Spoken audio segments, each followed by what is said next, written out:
आढावा बैठकीसाठी महाराष्ट्र प्रदेश काँग्रेस कमिटीचे अध्यक्ष आदरणीय हर्षवर्धन सपकाळ साहेबांनी ज्यांची निवड या आपल्या शहरासाठी प्रभारी म्हणून केली ते सन्माननीय डॉक्टर वजाहत मिर्झा साहेब, जे महाराष्ट्र प्रदेश काँग्रेस कमिटीचे वरिष्ठ उपाध्यक्ष आहे, त्यांची आपल्या प्रभारी म्हणून निवड झालेली आहे।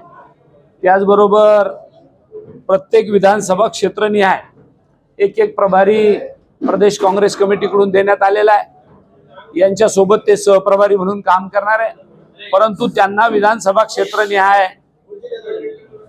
आवाज नका करू पाठीमागे प्रभारी म्हणून त्यांच्याकडे इंडिपेंडंट एका विधानसभा क्षेत्राचं प्रभारी म्हणून जबाबदारी दिलेली आहे। त्या विद्याताई पाटील आहे, दुसरे आमचे सुरेंद्रजी घोडसकर साहेब आहे, ज्यांना नांदेडहून आलेले, सौदागर साहेब, रिजवान भाई सौदागर जे बुलढाण्याहून आलेले आहे। या सर्वांचं मी सर्वप्रथम या आपल्या शहरामध्ये स्वागत करतो।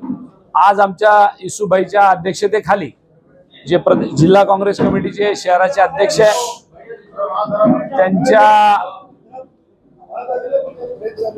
त्यांच्या ते आवाज बंद करायला सांग। त्यांच्या निमंत्रणावरून आज मोठ्या प्रमाणात शहर काँग्रेस कमिटीचे पदाधिकारी आले। त्यांनी आपल्या आपल्या सूचना महानगरपालिकेच्या दृष्टीने ठेवल्या। या बैठकीला आवर्जून उपस्थित असलेले प्रदेश काँग्रेसचे सर्व पदाधिकारी, त्याच्यामध्ये ॲडव्होकेट सय्यद अक्रम आहे, डॉक्टर जितेंद्र देहाडे आहे, त्याचबरोबर डॉक्टर जफर साहेब आहे, आमचे प्राध्यापक देशमुख साहेब आहे, अशोक डोळस आहे आणि जिल्हा काँग्रेस कमिटीचे अध्यक्ष किरण पाटील डोणगावकर आहे। मी जिल्हा काँग्रेस कमिटी शहर काँग्रेस कमिटीच्या वतीने आपल्या सर्व पत्रकार बांधवाचं या ठिकाणी स्वागत करतो। आणि आजची बैठक ही आढावा बैठक यासाठीच होती की येणाऱ्या काळात सुप्रीम कोर्टाने आता आदेश दिलाय की निवडणुका घेण्याचा, आणि त्याचा तारखा सुद्धा डिक्लेअर केला की 31 जानेवारीपर्यंत आपण निवडणुका घ्या, यानंतर तुम्हाला मुदतवाढ दिली जाणार नाही। कारण या सरकारचं काही खरं नव्हतं, हे लोक कधी निवडणूक घेतील आणि कधी नाही। मागच्या वेळेला सप्टेंबर महिन्याच्या आत निवडणुका संपवा असं सुद्धा कोर्टाने निर्देश दिले होते। पुन्हा सरकार सुप्रीम कोर्टाकडे गेलं आणि सांगितलं की आम्हाला थोडी मुदतवाढ द्या, पण यावेळेला सुप्रीम कोर्टाने सांगितलं की याच्यानंतर आपल्याला मुदतवाढ दिली जाणार नाही आणि आता लोकल बॉडीच्या सगळ्या निवडणुका घेऊन टाका, म्हणून निवडणुका लागलेल्या आहेत। आणि त्या दृष्टीने नव्याने प्रदेश काँग्रेस कमिटीच्या अध्यक्षाची निवड झाली। त्याच्यानंतर प्रदेश काँग्रेसची कार्यकारिणी तयार झाली आणि नव्याने सगळे पदाधिकारी त्या कार्यकारिणीत आल्यानंतर सगळ्या जिल्ह्याचे प्रभारी आणि विधानसभेचे प्रभारी नव्याने बदलले, ते नव्याने करण्यात आले। म्हणून खऱ्या अर्थाने ही सगळी मंडळी आज आढावा बैठक घ्यायला आली। मग आढावा बैठकीचं स्वरूप काय असावं, तर येणाऱ्या काळामध्ये आपल्याला महानगरपालिकेच्या निवडणुकीला सामोरं जायचंय, त्या निवडणुकीच्या दृष्टीने आपण काय केलं पाहिजे। काल रात्री वजाहतबाईने मुद्दाम काही आपल्या जिल्ह्यातले शहरातले प्रमुख पदाधिकाऱ्यांच्या सोबत सुद्धा एक बैठक घेतली, त्यांच्यासोबत सुद्धा चर्चा केली। आजही गांधी भवनामध्ये एक आढावा बैठक कार्यकारिणीच्या दृष्टीने घेण्यात आली। त्याच्यामध्ये हाच आढावा झाला की निवडणुकीला सामोरं कसं गेलं पाहिजे।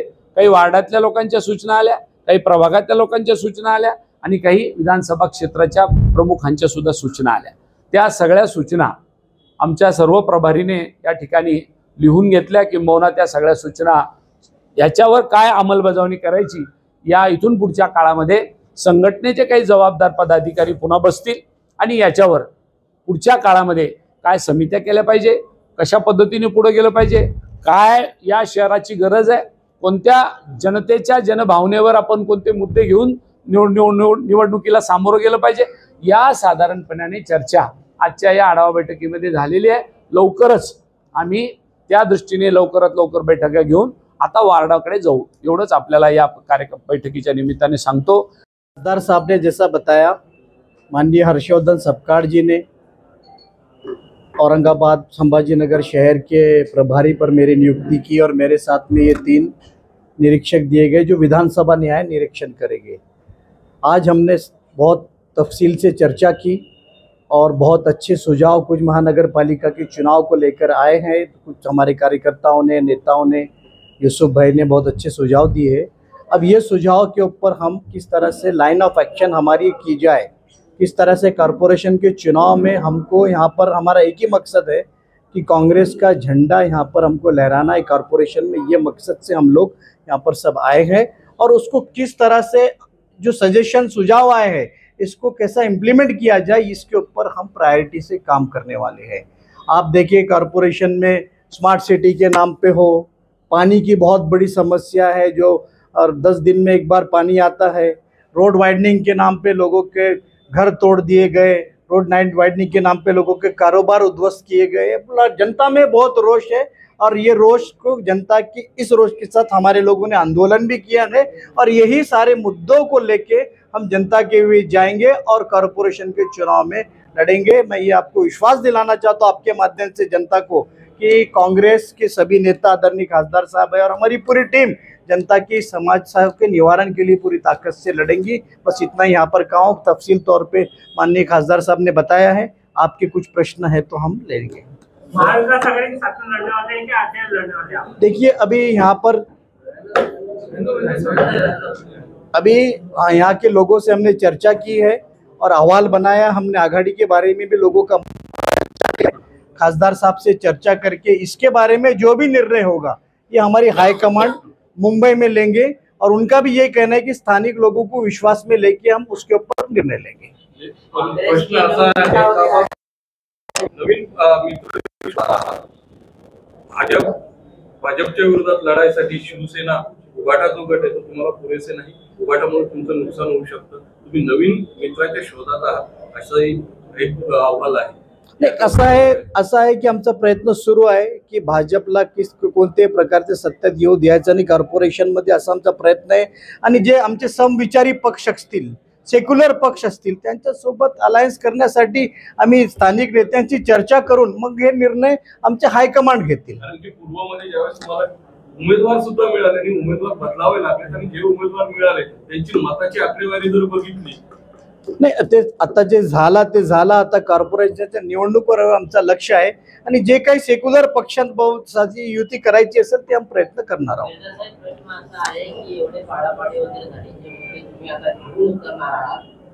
काय सॉरी आपल्या शहरामध्ये काँग्रेसचे एवढे मोठे नेते आहेत, कारवाई सुरू असताना हे लोक पुढे गेले होते, त्यावेळेस हे पुढे का आले नाही? आपला प्रश्न समजला नाही मला।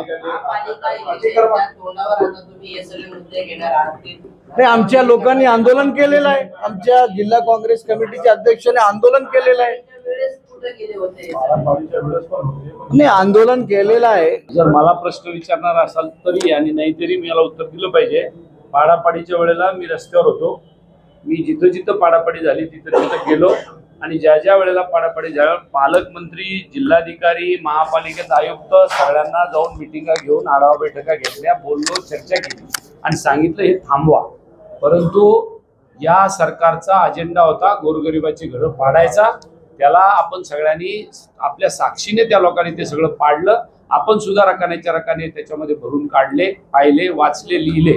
म्हणून मला असं तुमचं म्हणणं 100% खरं नाही की नेते कुठे गेले होते। मी नेता नाही, मी तर कार्यकर्ता आहे, परंतु कोणी ना कोणी गेलंय, कुणीच गेलं नाही काँग्रेस असं म्हणून चालणार नाही। सुबाई आणि मी स्वतः महापालिकेच्या आयुक्ताकडे पण गेलो, जिल्हाधिकारीकडे गेलो आणि पालकमंत्र्याकडे पण गेलो आणि त्यांना सांगितलं जे चाललंय ते योग्य नाही, ज्या गोरगरिबाची घरं पाडली जातात ते चुकीचं आहे, ते पाडू नका। तुमच्याच मतदारसंघात चिकन कॅमेरेत पासून कोकणवाडीपर्यंत 300 मालमत्ता धारकांचे घर पाडण्यात आले आणि कमीत कमी 100-200 लोक आंदोलन केलं, पण तिथं तुमचा एक पण पदाधिकारी फिरकला नाही, तिला रोडवर आणलं नाही, कसं पाडायचं? तुमचा चष्मा कोणता लावला होता मला माहित नाही तुम्ही त्या दिवशी, परंतु मी स्वतः त्या सगळ्या लोकांच्याकडे भेटून आलेलो आहे।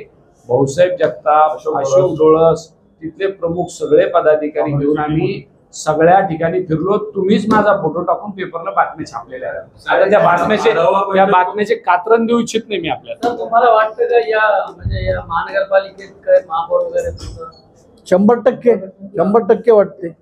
लोकांमध्ये रोष आहे आणि आमचं प्लॅनिंग तसं सुरू आहे। 100% आमची सत्ता येणार आहे। कोणताही कार्यक्रम असला काँग्रेसचा, तर चर्चा फक्त MIM ची होते. MIM तर एवढी जास्ती घेतली का काँग्रेस? नाही, आज आमची MIM बद्दल चर्चाच नाही झाली. सगळ्या पदाधिकारी नाही, भाषणात असं आहे, आमची लढाई MIM शी आहे, भाजपशी आहे, NCP अजित पवार गटाशी आहे. तर आम्ही चर्चा प्लॅनिंग तर करणारच आहे. असं थोडी शक्य की त्यांचं नाव घ्यायचं ना, असं काही बंधन थोडी आहे. आम्हाला आमच्या प्लॅनिंग करायचं आहे. जे चॅलेंज आहे समोर त्याची चर्चा करावीच लागेल ना. एक मिनिट, ही महानगरपालिकेची निवडणूक आहे. जे लोकलला पक्ष काम करत असतील आणि जे आपल्या विरोधात असतील किंवा जनता जनार्दनाच्या विरोधात त्यांचं काम चालू असेल, त्या सगळ्याच्या विरोधात पक्षाचा कार्यकर्ता तर आढावा बैठकीमध्ये सूचना करेल ना. एखाद्या ठिकाणी कुठं एखाद्या पक्षाचं प्राबल्य आहे, तिथं आमची लढाई MIM ची आहे, इथं आमची लढाई भाजपची, इथं आमची लढाई शिवसेनेचा शिंदे गटाची, हे तर त्यांनी बोललं पाहिजे ना. हे नाही बोलणार मग काय बोलायचं. तुम्हालाच कसं वाटलं की फक्त MIM ची जास्ती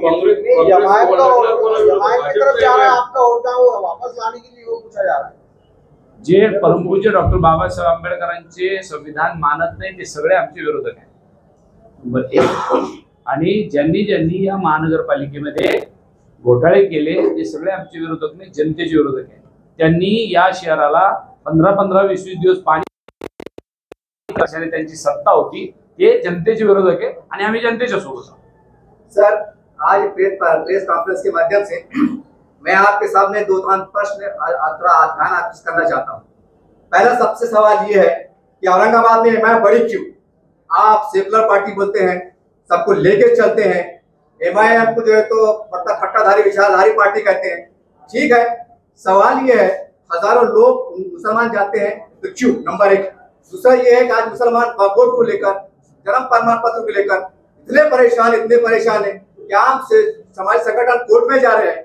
आप सत्ताधारी पार्टी है, भारी से भारी वकील लगा सकते हैं, खड़े कर सकते हैं. जब आप ये काम नहीं करेंगे साहब, जनता कैसे आपके साथ आएगी? पहले मैं आपको एक बात करेक्ट करना चाहता हूँ कि हम सत्ताधारी पार्टी में नहीं है. हम अभी विरोधी पक्ष में बैठे हैं.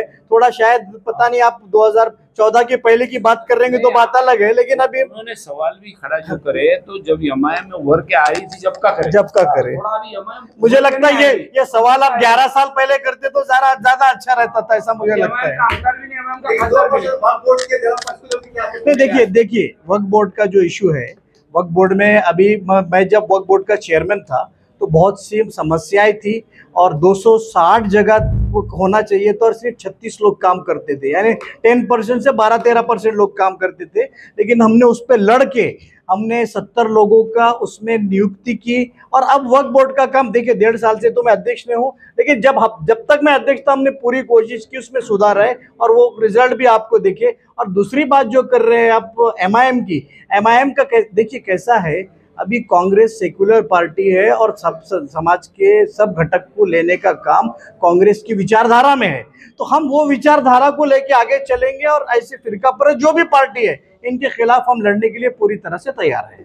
राहुल गांधींनी मतचोरीचा मुद्दा उपस्थित करून आता 2 महिना 1.5 महिना झाला. मतदार याद्या शोधा या आजही सांगावं लागतं. नाही असं आहे, तेच राहुल गांधी साहेबांनी जे सांगितलं, मतदार याद्यामध्ये जे खोटे नोंदणी झालेली आहे. नाही आमचं काम सुरू आहे. ते काम राहुलजी व्यवस्थित आणि आमच्या लेवल आम्ही करून राहिलो. ते प्रेस कॉन्फरन्स मध्ये सांगायचं आमचं काम सुरू आहे. नाही तर सुरू आहे, ते सांगतील, आम्ही तुम्हाला सांगतील. सर मेरा एक सवाल है. आज ग्रेड साहब मालेगांव है, नांदेड़ है, पलानी है, मालेगांव घूम रहे हैं. ठीक है, उसकी अपनी नींद की अपनी जो भी है, घुसपैठ के खिलाफ तो तमाम मुसलमान के खिलाफ है साहब. मुसलमान कुछ चाहता है घुसपैठ से गोली मार दो, लेकिन सवाल ये जो स्थानिक मुसलमान है जिनके बाप दादा की नालियां गड़ी हुई है, वो परेशान हो रहे हैं. उनके घरों को आप पैसा देखते हैं और इसके बारे में क्या कहना चाहते हैं? देखिए आपको इसको तक एक सवाल है, संवैधानिक पद में होने के बाद भी ग्रेड सुरमाया IPS अधिकारी बैठक लेते हैं, ये कैसा देखते हैं इस पर? देखिए आप जानते हैं कि ये सरकार ने सब झूठे वादे किए थे, चाहे वो 15 लाख का हो, अच्छे दिन का हो. अब ये इशू कर नहीं पा रहे, तो किस तरह से इशू को डाइवर्ट किया जाए और किस तरह से इशू को लोगों को मेन समस्या से भटकाया जाए, इसलिए किरीट सोमैया जैसे लोगों को आगे किया है. और ऐसे लोगों से कुछ फर्क नहीं पड़ने वाला है। जिनके पास, हमारे पास तो जो आपने बताया बर्थ सर्टिफिकेट का वो मामला हमारे पास भी आया है, लेकिन उसकी आपको पता है किरीट सोमैया के पीछे कौन है और उनका मकसद क्या है। लेकिन ये देश की जनता, खास तौर पे माइनॉरिटी के लोग अच्छी तरह से समझ गए कि इनके झांसों में नहीं आना है, उनके झांसे में कोई नहीं आने वाला है। स्थानिक स्वराज्य संस्थांसमोर महिला आघाडीची अजून कार्यकारिणी जाहीर नाहीये, ते लवकरच होईल, त्याबद्दल आमची आणि काही महिला आघाडीचे पदाधिकारी नुसत्या फोटोत दिसतात, कार्यक्रमाला दिसत नाही. नाही, आज अध्यक्ष साहेबांनी, खासदार साहेबांनी आम्ही तीच चर्चा केली की जे काम करणार आहे त्यालाच आम्ही प्रतिनिधित्व देणार आहे, आणि ते तुम्ही महिला काँग्रेसचं सांगितलं, येत्या 15 दिवसात त्याची घोषणा होईल. साहेब, जिल्ह्यामध्ये शेतकऱ्यांचं फार नुकसान झालेलं आहे. खासदार साहेब काही ठिकाणी जाऊन आले, काँग्रेसची याबद्दल काय भूमिका आहे? काँग्रेस खासदार साहेबांनी सविस्तर माहिती दिली त्याबद्दल. ते स्वतः कलेक्टरला भेटले, आंदोलन केलं, सविस्तर माहिती दिली त्यांनी. नाही, आंदोलन सुरू आहे आणि पुढेही करणार आहे. याच्या लागूनच एक प्रश्न आहे, आणि शेतकऱ्याचं तक्रारी आहे का तलाठी मंडळाने कधी स्पॉटवर पोहोचत नाही, पैसे जमा करत नाही का? आपण ज्या ज्या मंडळामध्ये आपल्या जिल्ह्यात अतिवृष्टी झाली त्या तालुक्याला त्या मंडळाला मी जाऊन आलो. मग त्याच्यात पैठणमध्ये 220 mm ची एका रात्रीमध्ये पाऊस झाला, सिल्लोडला 110 mm चा पाऊस एका रात्रीत झाला, सोयगावला तसाच 90 mm चा पाऊस एका रात्रीमध्ये झाला. अशा वेगवेगळ्या तालुक्यामध्ये मोठ्या प्रमाणात अतिवृष्टी झाली. ती अतिवृष्टी झाल्यानंतर जिल्हाधिकाऱ्याला निवेदन दिलं आणि त्याच्या पुढे जाऊन मुख्यमंत्री महोदय फुलंब्रीला मागच्या 17 सप्टेंबरला आले होते. त्या दिवशी मी त्यांना निवेदन देऊन सांगितलं की मराठवाड्यामध्ये यावर्षी मोठी आपत्ती आहे, मोठ्या प्रमाणात पाऊस झालाय, आपण लवकरात लवकर ओला दुष्काळ जाहीर करा. ही मागणी जनता जनार्दनाची आपण माननीय मुख्यमंत्र्यांकडे दिली. लवकरच त्याच्यावर निर्णय होईल. त्यांनी जर निर्णय केला नाही तर आम्हाला शेतकऱ्यांना एकत्र करून रस्त्यावर उतरावं लागेल. सर, नुकसानीची काही आकडेवारी आपल्याकडे आली? आणखीन पंचनाम्याची पूर्णतः शासकीय आकडेवारी आली नाही, पण मोठ्या प्रमाणात नुकसान झालेलं आहे.